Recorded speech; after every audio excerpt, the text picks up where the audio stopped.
Hi there, it's the Racing Post Weekend Postcast. Bruce Millington, Graham Rodway, David Jennings and Paddy Powers. Tom Nugent looking ahead to a decent Sunday of action where, as always, the main card takes place in Ireland at David Jennings' local track of Navan. And the first race we're going to look at is the 220. It's the Ladbrokes Ireland Boyne Hurdle. Have we got any prices yet, Thomas? Guessing Bapome will be over bet and probably a favourite come first show. Okay, right. Well, David, you lead on. Will Bapome be over bet and flop, or will he win? Absolutely shocking race. So disappointed. 4 runners. Maggio was a 13-year-old weighing 120, so there's actually 3 runners. Lieutenant Kernlan has been an absolute catastrophe. Absolutely no chance. That makes 2 runners. Diamond Courchois is only rated 143, £10 below Bapome, who's only given a £5. And by process of elimination, Bapome simply has to win and will probably be 1-3. Do you concur, Tom?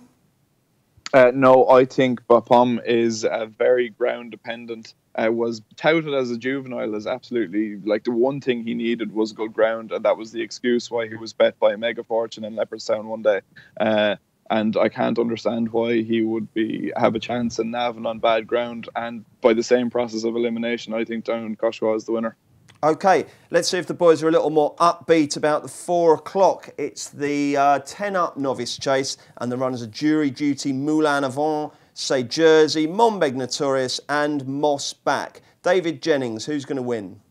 Well, the funny thing here is, Bruce, I fancy a horse to win at the Cheltenham Festival in this race, but I'm not sure if he'll win this race, which is quite bizarre. I think Jury Duty will win the 4-miler at Cheltenham because Gordon Elliott has won it 3 times, I think, in the last 7 years. Won it last year with Tiger Roll. And I think Jury Duty is every inch a National Hunt Chase winner in the making.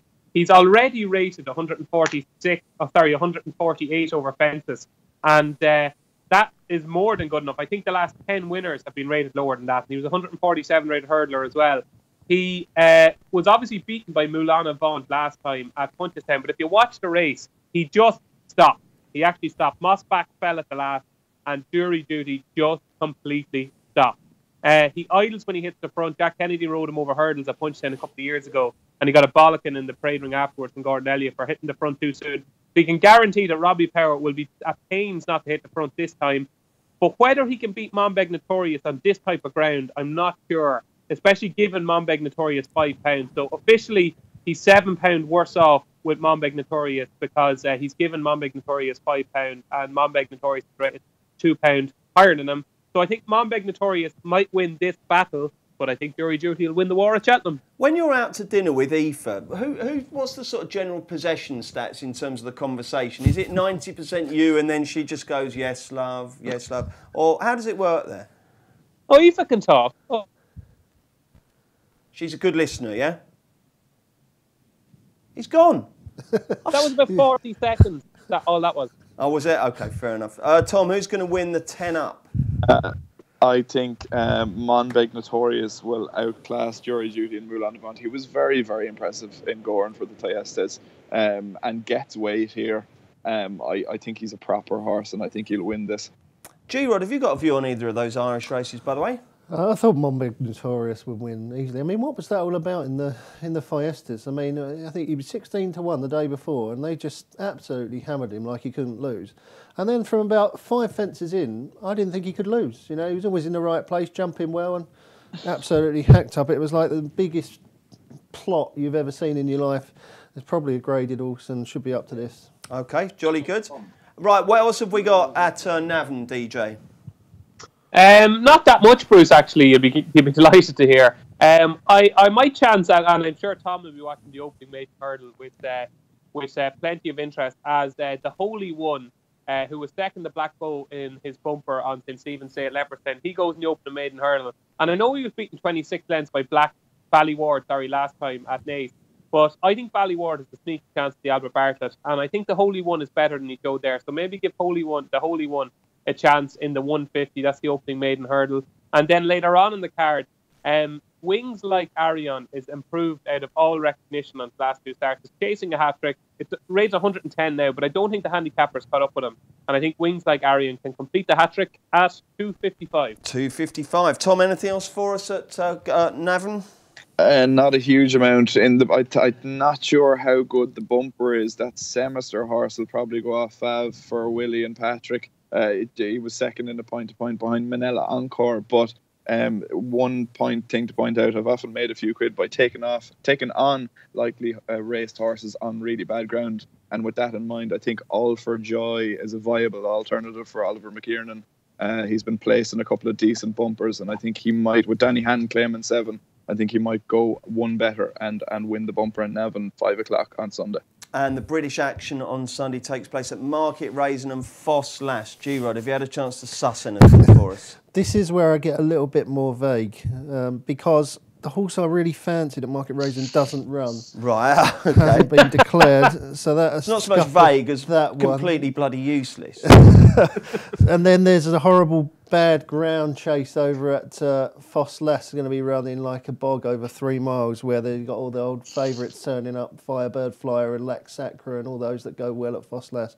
And I thought Big Meadow would run well in that one nicely on heavy ground that you Toxit last time. It's always been well thought of by Neil King, the trainer. But I'm not particularly strong on anything, as you can guess. If Master of Finance had turned up at Market Rasen, that would have been a good bet. Okay, well, that's... But he didn't, so... Well, not much use to us. Never mind. Okay, jolly good. Now, on Tuesday, chaps, we've got our latest postcast. We're going to look at the Triumph Hurdle. None of you lot are on the panel, so you each get a free go at it. Who's going to win the Triumph, G-Rod? I'm going to be really boring. I really think the favourite will win. I do as well. I don't understand the negativity about it. I don't get it. And the great thing is, I think all this negativity, we might even get a much bigger price than she is at the moment. Every time she turns up, she wins nicely, head in chest. I know she's not beaten a hell of a lot, but I quite fancy Nube Negra for the Fred Winter. I think that's favourite for the Fred Winter now. And she beat that cosily enough a couple of starts ago. And what I like about her, as compared to most Triumph winners, they always stay really well. They always find loads and loads of pressure. And the one thing you can say about Apple Shakira is when Barry Geraghty really gets stuck into her,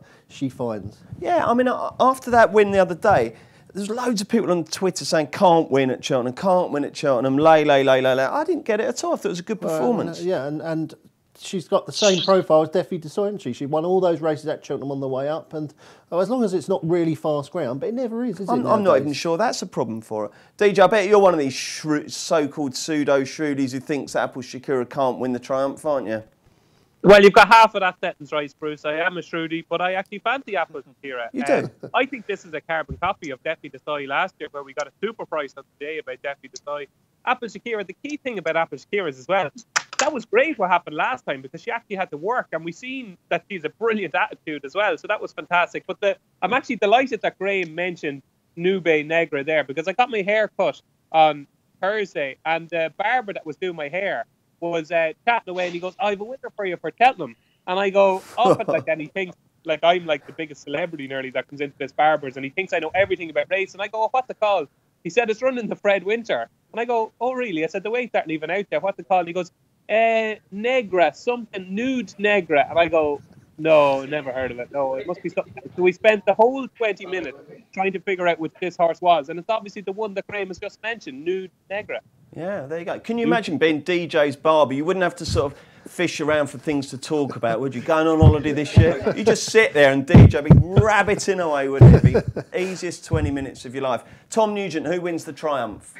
Yeah, Apple Shakira looks very, very good. I'm trying to get a line on Stormy Ireland, why she didn't run in the Dublin Racing Festival, and like Willie was very vocal about her being his best juvenile. Mr. Adjudicator has come out and shown how good he is.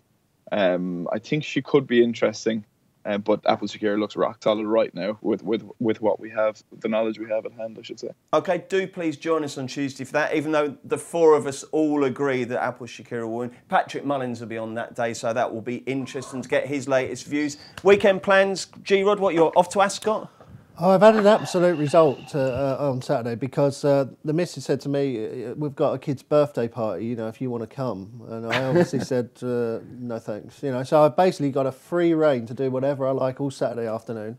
I did mention to my brother about going down to Ascot, and he said, no, I'd much rather sit in the pub and watch it all afternoon. And I said, yeah, that sounds pretty good to me. So that's my plan for Saturday, is we're going to sit in the pub and we're going to watch racing and football all afternoon. Oh, how nice. No kids to have to hold or...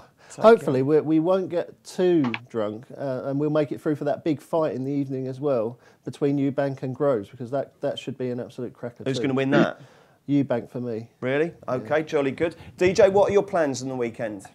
I think Aoife's got the whole weekend planned for going wedding dress shopping with her mother. So that leaves me free. I'm working tomorrow, so it'll be boring for me. So I'm letting her off to do the wedding dress shopping, and I'm a free bird. But I was going to say, I was going to crack a joke there about my barber. You were saying that basically he wouldn't get a word in edgeways. I was going to say he's on the fringes of every conversation. But Oh God. So what's the joke? I've got a pass as well, lads. We should all meet up together because my missus is going up to see her family this weekend. So we're all off. We're all absolutely laughing. What about you, Tom? Have you got all sorts of chores to do this weekend? I'm sadly in the office all weekend, so you can have a pint on my behalf, please, and think of me as I'm slaving away. Oh, I hope that goes well, mate. Right, thank you very much, chaps. Well done. Good luck with your punting. Good luck to everyone. Thank you very much for tuning in. We're back on Monday, looking back on the weekend and ahead to the following week. And like I say, on Tuesday, the boys will be going through the Triumph with a fine-tooth comb, so join us for them. And don't forget, if you do enjoy the postcasts, please do rate, review and subscribe on iTunes. Success ain't earned, it's bought. That's why at Paddy Power, we paid the big bucks for the best tech nerds in the world to develop our new, fastest ever app. Download the new app from the App Store or Play Store now. 18+, begambleaware.org.